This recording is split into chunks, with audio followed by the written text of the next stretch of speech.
ಇವತ್ತಿನ ಈ ಭಾವೈಕ್ಯತೆಯ ಸಂಕೇತವಾದಂಥ ಹೋಳಿ ಹಬ್ಬವನ್ನು ಆಚರಿಸಲು ನಮ್ಮ ತಂದೆಯವರು ಮೊದಲಿಂದ ನಡೆಕೊಂಡು ಬಂದಿದ್ದರು. ಗುಳೇಗುಡದ ಶಾಸಕರಾದಾಗಿಂದನೂ ಈ ಒಂದು ಭಾವೈಕ್ಯತೆ ಸಂಕೇತವಂತ ಸರ್ವ ಜನಾಂಗದ ಶಾಂತಿಯ ತೋಟ ಏನಂತೀವಿ, ಕುವೆಂಪು ಅವರು ನಾಡಗೀತೆ ಬರೆದಂಗೆ ಈ ಹೋಳಿ ಹಬ್ಬವನ್ನು ಈ ಒಂದು ಎಲ್ಲ ರಂಗದಲ್ಲಿನೂ ಎಲ್ಲ ರಂಗದವರ ಎಲ್ಲ ಜಾತಿ ಧರ್ಮ ಪಕ್ಷ ಭೇದ ಮರೆತು ಈ ಒಂದು ಜಾತ್ಯತೀತವಾದಂಥ ಈ ಒಂದು ಉತ್ಸವವನ್ನು ಆಚರಣೆ ಮಾಡೋದಕ್ಕೆ ನಮ್ಮ ತಂದೆಯವರು ಮೊದಲಿನಿಂದಲೂ ಪ್ರೋತ್ಸಾಹ ಇತ್ತು. ಆ ಪರಂಪರೆಯನ್ನು ನಮ್ಮ ಎಲ್ಲ ಸಿದ್ದರಾಮಯ್ಯ ಸಾಹೇಬರ ಅಭಿಮಾನಿ ಬಳಗ ಹಾಗೂ ಮೆಟ್ಟಿ ಸಾಹೇಬರ ಅಭಿಮಾನಿ ಬಳಗದಿಂದ ನಮ್ಮ ಎಲ್ಲ ಸ್ನೇಹಿತ ವರ್ಗದವರು ಕೂಡಿಕೊಂಡು ಇವತ್ತು ಮಾಡೋದರಲ್ಲಿ ಹೀಗೆ ಮೊದಲ ನಮ್ಮ ತಂದೆಯವರಿದ್ದಾಗ ಡ್ರೆಸ್ ಮಾಡಿ ಏನು ಮಾಡ್ತಿರಲಿಲ್ಲ. ಈಗ ಅವರು ನಮ್ಮನ್ನು ಅಕಾಲಿಕವಾಗಿ ಅಗಲಿದ್ದರ ಸಲುವಾಗಿ ಇವರೆಲ್ಲ ಅಭಿಮಾನಿ ಬಳಗದವರು ಒಟ್ಟಾರೆ ಸೇರಿಕೊಂಡು ಒಂದು ಅಭಿಮಾನಿ ಪೂರ್ವಕವಾಗಿ ಅವರಿಗೆ ಗೌರವಪೂರ್ವಕವಾಗಿ ಸಲ್ಲಿಸೋ ಸಲುವಾಗಿ ಈ ಒಂದು ಕಾರ್ಯಕ್ರಮವನ್ನು ಹಮ್ಮಿಕೊಂಡಿದ್ದಕ್ಕೆ ತಮಗೆಲ್ಲರಿಗೂ ಇದನ್ನು ತಿಳಿಸಲು ತುಂಬ ಸಂತೋಷವೆನಿಸುತ್ತದೆ.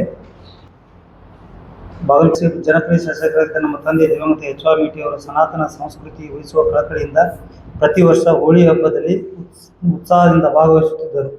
ಅದ್ದೂರಿ ಆಚರಣೆ ದೇಶದಲ್ಲಿ 2ನೇ ಸ್ಥಾನ ಪಡೆದುಕೊಂಡ ಹೋಳಿ ಉತ್ಸವದಲ್ಲಿ ಎಲ್ಲರೂ ಪಾಲ್ಗೊಳ್ಳುವಂತೆ ಪ್ರೇರಣೆ ನೀಡುತ್ತಿದ್ದರು. ಅವರ ಆಶಯದಂತೆ ಬಾಗಲಕೋಟೆಯ ಶ್ರೀ ಸಿದ್ದರಾಮಯ್ಯ ಸ್ವಾಮಿ ಅಭಿಮಾನಿ ಬಳಗ ಹಾಗೂ ದಿವಂಗತ ನಮ್ಮ ತಂದೆಯವರಾದಂಥ ಶ್ರೀ ಎಚ್.ಆರ್. ಮೇಟಿ ಅಭಿಮಾನಿ ಬಳಗದವರು ಕೂಡ ಕಾಮದಹನ, ಸೋಗಿನ ಬಂಡಿ, ಬಣ್ಣದಾಟದಲ್ಲಿ ತೊಡಗುವ ಯುವ ಜನತೆಯನ್ನು ಪ್ರೋತ್ಸಾಹಿಸಲು ಮುಂದಾಗಿದ್ದೇವೆ. ಹಳೆಯ ನಗರ, ವಿದ್ಯಾಗಿರಿ ಹಾಗೂ ನವನಗರ ಪ್ರಮುಖ ಸ್ಥಳಗಳಲ್ಲಿ ಒಟ್ಟು 10 ಕೌಂಟರ್ಗಳನ್ನು ತೆರೆಯಲಾಗಿದೆ. ಇಲ್ಲಿ ಅರವಟಿಕೆಗಳ ಮೂಲಕ ಶುದ್ಧ ಕುಡಿಯುವ ಉಚಿತವಾಗಿ ಬಣ್ಣವನ್ನು ವಿತರಿಸಲಾಗುತ್ತಿದೆ. ಕಿಲ್ಲಾ ಪ್ರದೇಶದ ಬಸವೇಶ್ವರ ವೃತ್ತ, ವಿದ್ಯಾಗಿರಿ ಇಂಜಿನಿಯರಿಂಗ್ ಕಾಲೇಜು ವೃತ್ತ, ನವನಗರ ಜಿಲ್ಲಾ ಆಸ್ಪತ್ರೆ ಹೀಗೆ ವಿವಿಧ ಸ್ಥಳಗಳಲ್ಲಿ ಕೌಂಟರ್ಗಳನ್ನು ಕಾರ್ಯನಿರ್ವಹಿಸಲಿವೆ. ಇದಲ್ಲದೆ ಸೋಗಿನ ಬಂಡಿ, ಬಣ್ಣದ ಬಂಡಿಗಳು ತಯಾರಿಸಲು ಯುವ ತಂಡಗಳಿಗೆ ಪ್ರೋತ್ಸಾಹಧನ ನೀಡಲಾಗುತ್ತದೆ. ನಮ್ಮೂರಿನ ಯುವಜನತೆ ಹಬ್ಬದಲ್ಲಿ ಪರ ಊರುಗಳಿಗೆ ತೆರಳಬಾರದು ಮತ್ತು ಉತ್ಸಾಹದಿಂದ ಹೋಳಿ ಹಬ್ಬದಲ್ಲಿ ಭಾಗವಹಿಸಬೇಕೆಂದು ನಮ್ಮ ಕಳಕಳಿಯ ಮನವಿ. ಎಲ್ಲರೂ ಹಬ್ಬದಲ್ಲಿ ಶಾಂತಿ ಸೌಹಾರ್ದತೆಯಿಂದ ಭಾಗವಹಿಸಬೇಕು. ಶಾಂತಿ ಸುವ್ಯವಸ್ಥೆ ಕಾಪಾಡಲು ಪೊಲೀಸ್ ಸಿಬ್ಬಂದಿಗೆ ಸಹಕರಿಸಬೇಕು. ಪರೀಕ್ಷೆಗೆ ತೆರಳುವ ವಿದ್ಯಾರ್ಥಿಗಳಿಗೆ ಬಣ್ಣದಾಟದಿಂದ ತೊಂದರೆಯಾಗದಂತೆ ನೋಡಿಕೊಳ್ಳಬೇಕು ಎಂದು ಕೋರುತ್ತೇವೆ. ನಮ್ಮ ತಂದೆಯವರ ಆಶೆಯಂತೆ ಹೋಳಿ ಹಬ್ಬ ಬಣ್ಣದಾಟಕ್ಕೆ ಪ್ರೋತ್ಸಾಹ ನೀಡುವುದು, ರಂಗಿನಾಟ ಪರಂಪರೆ ಉಳಿಸುವುದು ನಮ್ಮ ಮುಖ್ಯ ಉದ್ದೇಶವಾಗಿದೆ ಎಂದು ತಮ್ಮೆಲ್ಲರಿಗೆ ಈ ಮೂಲಕ ಸೇರಲು ಬಯಸುತ್ತೇನೆ.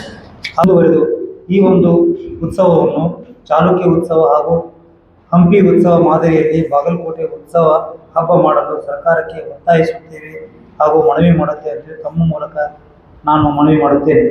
ಈ ಒಂದು ಪ್ರೋತ್ಸಾಹಧನವಾಗಿ ಈ ಒಂದು ಸೋಗಿನ ಬಂಡಿಗೆ ಬಹುಮಾನ ಕೂಡ ವಿತರಣೆ ಮಾಡಲಾಗಿದೆ.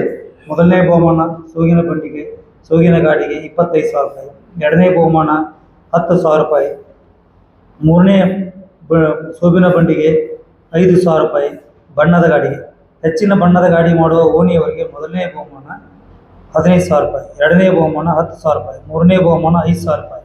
ಈ ಮೂಲಕ ತಮ್ಮಲ್ಲಿ ಈ ಒಂದು ಹೋಳಿ ಉತ್ಸವದ ಪರಂಪರೆಯನ್ನು ಮುಂದುವರಿಸಲು ನಮ್ಮ ಎಲ್ಲ ಗುರು ಹಿರಿಯರು ಹಾಗೂ ಅಭಿಮಾನಿ ಬಳಗದಿಂದ ತಮ್ಮಲ್ಲಿ ಮನವಿ ಮಾಡಿಕೊಳ್ಳುತ್ತೇನೆ. ಈ ಒಂದು ಹೋಳಿ ಹಬ್ಬವನ್ನು ಯಶಸ್ವಿಯಾಗಿ ಶಾಂತ ರೀತಿಯಿಂದ ಸೌಹಾರ್ದತೆಯಿಂದ ಎಲ್ಲ ಹೋಳಿ ಹುಣ್ಣಿಮೆ ಹಾಗೂ ಮುಂದಿನ ಒಂದು ರಂಜಾನ್ ಇರುವುದರಿಂದ ಎಲ್ಲ ಶಾಂತಿಯುತವಾಗಿ ಸೌಹಾರ್ದಯುತವಾಗಿ ನೆರವೇರಲಿ ಅಂತ ತಮ್ಮ ಮೂಲಕ ಮನವಿ ಮಾಡಿಕೊಂಡು ನನಗೆ ಎಲ್ಲರಿಗೂ ನಮಸ್ಕಾರ.